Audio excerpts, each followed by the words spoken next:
Hay un pequeño país en la costa oeste de África Central que ha sido saqueado durante décadas por un solo hombre y su familia. Mientras la capital brilla con rascacielos de vidrio y autos de lujo, a pocos kilómetros de distancia, niños juegan junto a aguas residuales que fluyen sobre calles llenas de basura y familias enteras viven en chozas de madera. Este contraste brutal no es accidente. Es el resultado de un robo sistemático que ha durado más de 4 décadas. Estamos hablando de Guinea Ecuatorial y su dictador Teodoro Obiang Nguema Mbasogo, el jefe de Estado en funciones más longevo del mundo. Este hombre de 82 años ha convertido a su país en su cuenta bancaria personal, robando miles de millones mientras su pueblo muere de hambre. Hoy voy a contarte cómo un dictador y su familia criminal han saqueado más de 5.000 millones de dólares del dinero público y cómo bancos internacionales, compañías petroleras y gobiernos extranjeros lo han permitido. Esta es la historia del mayor robo institucionalizado de África. Para entender cómo Teodoro Obiang llegó al poder, necesitamos retroceder a 1968, cuando Guinea Ecuatorial obtuvo su independencia de España. Francisco Macías Nguema, tío de Obiang, fue elegido como primer presidente. Al principio había esperanza, pero Macías se transformó rápidamente en uno de los dictadores más brutales que África haya visto. Prohibió todos los partidos políticos excepto el suyo, cerró periódicos y escuelas y persiguió a maestros, doctores y cualquier persona que usara lentes. Su paranoia era tan extrema que eventualmente reemplazó el lema nacional con «No hay otro Dios que Macías». Sí, eso realmente sucedió. Más de un tercio de la población huyó del país. Decenas de miles fueron ejecutados. Para finales de los 70, Guinea Ecuatorial se había convertido en el infierno de África. Y el hombre ejecutando todas esas órdenes brutales en las sombras era su sobrino Teodoro Obiang. Obiang había sido entrenado en las academias militares de élite de España, y cuando su tío tomó el poder, ascendió rápidamente. Se convirtió en gobernador de la isla de Bioko, la parte más rica del país, y luego fue puesto a cargo del sistema penitenciario nacional, incluyendo la infame prisión de Black Beach. Este lugar se convirtió en símbolo de tortura y muerte, todo bajo la supervisión directa de Teodoro Obiang. A mediados de los 70, mientras Macías vaciaba las arcas del país, solo 3 grupos recibían pago: Macías, el ejército y la policía. El Estado colapsaba desde adentro. La economía dejó de funcionar. Para 1979, Macías había ejecutado a ministros, miembros del Parlamento e incluso a su propia familia.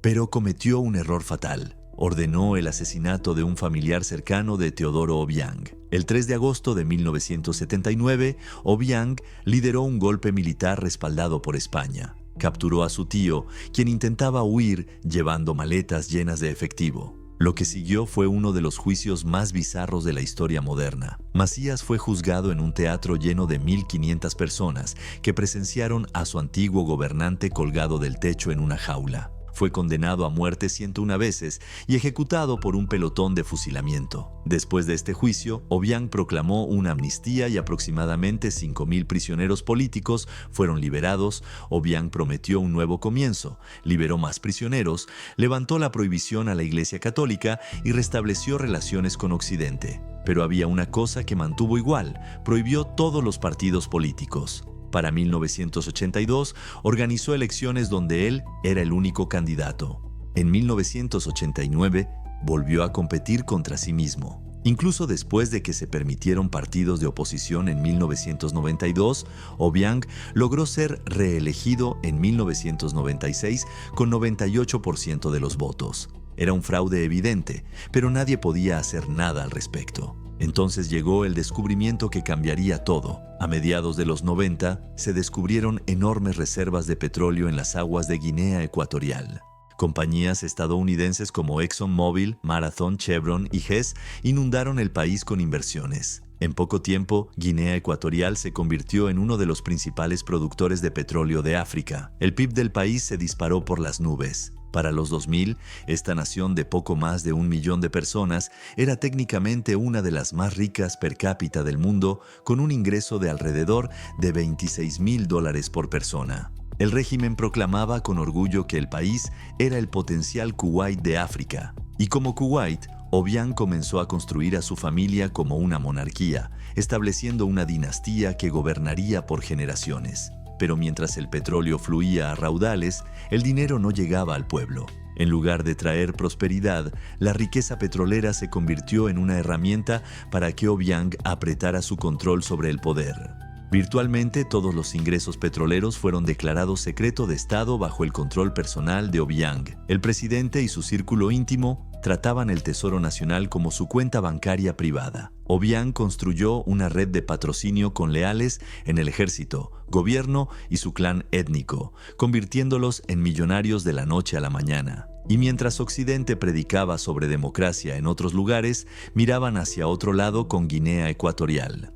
En 2002, el presidente Bush se reunió con Obiang para desayunar. En 2003, la embajada estadounidense en Malabo fue reabierta. En 2006, Condoleezza Rice recibió a Obiang en Washington diciéndole: «Usted es un buen amigo y le damos la bienvenida». En 2003, Obiang le dijo a su pueblo que se sentía obligado a tomar control total del Tesoro Nacional para evitar que los funcionarios cayeran en corrupción. Esta fue su excusa para justificar el robo masivo. Entre 1995 y 2004, gran parte del dinero extraído del pueblo fue depositado en un banco estadounidense llamado Riggs Bank, ubicado en Washington, D.C.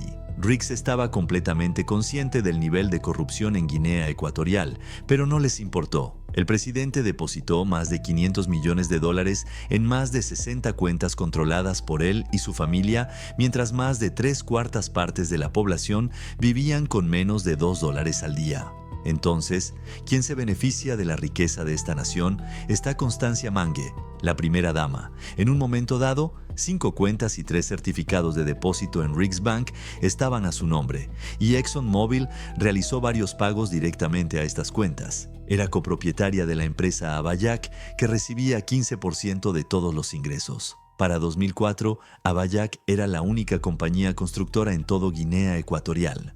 Luego está Gabriel Obiang Lima, hijo del presidente y ministro de Finanzas. Lima ha sido llamado el señor y amo de la industria petrolera. Controla la producción de 500,000 de barriles de petróleo al día y viaja frecuentemente a Angola, Malasia, Francia, China y Estados Unidos, donde posee socios comerciales lucrativos y cuentas bancarias numeradas. También está Cándido Nsue Okomo, hermano de la primera dama, quien fue jefe de la petrolera estatal GEPetrol. Ejecutivos extranjeros se quejaban de que Okomo hacía demandas poco razonables de sobornos y obstaculizaba inversiones. Pero el miembro más notorio es el heredero al trono, Teodoro Nguema Obiang Mangue, conocido como Teodorín. Cuando Obiang lo nombró vicepresidente, quedó claro que la familia estaba preparando una continuación de la dinastía por una tercera generación. Sin embargo, la preparación de Teodorín ha sido complicada por problemas legales internacionales derivados de su estilo de vida extravagante financiado con recursos estatales. Múltiples cortes en Estados Unidos, Suiza, España y Francia lo han encontrado culpable de malversar fondos públicos. Ha sido descrito como fantásticamente corrupto. Según una fiscal estadounidense, descaradamente saqueó su gobierno y extorsionó a empresas para mantener su estilo de vida lujoso, mientras muchos ciudadanos vivían en pobreza extrema. Aunque su salario anual era de $100,000, acumuló una fortuna de más de $300 millones. Investigadores encontraron que movió más de $110 millones a través de cuentas bancarias estadounidenses entre 2004 y 2008. De 1998 a 2006 fue propietario de una mansión en una propiedad de 16 acres en Malibú, California. El precio de compra de $35 millones la convirtió en la sexta compra de casa más costosa en Estados Unidos en 2006. Cuando quiere relajarse, Teodorín tiene muchas acompañantes femeninas, incluyendo una actriz porno, una exmodelo de Playboy y una rapera ganadora del Grammy. En 2005 pagó $700,000 para rentar un yate para una fiesta. En 2009 pasó un mes en Maui, volando en su Gulfstream 5, alquilando otro jet para empleados mientras traía chicas escort, autos deportivos y una lancha rápida. Investigadores encontraron que gastó casi $60,000 en alfombras, $58,000 en un cine en casa y $1,700 en un par de copas de vino. En un momento fue propietario de 32 autos en California, incluyendo 7 Ferraris, 5 Bentleys, 4 Rolls-Royce, 2 Lamborghinis y un Bugatti con valor asegurado de 9.5 millones de dólares. También posee una mansión de 5 pisos en París, donde guardaba 11 autos de lujo hasta que la policía francesa los confiscó. La investigación más reveladora fue el escándalo de Riggs Bank. En julio de 2004, el Senado estadounidense sostuvo una audiencia detallando la participación de Riggs en facilitar actividades financieras sospechosas para funcionarios de Guinea Ecuatorial. En 1995, Riggs abrió su primera cuenta para Guinea Ecuatorial. Durante los siguientes 8 años, abrió más de 50 cuentas adicionales para el gobierno y altos funcionarios.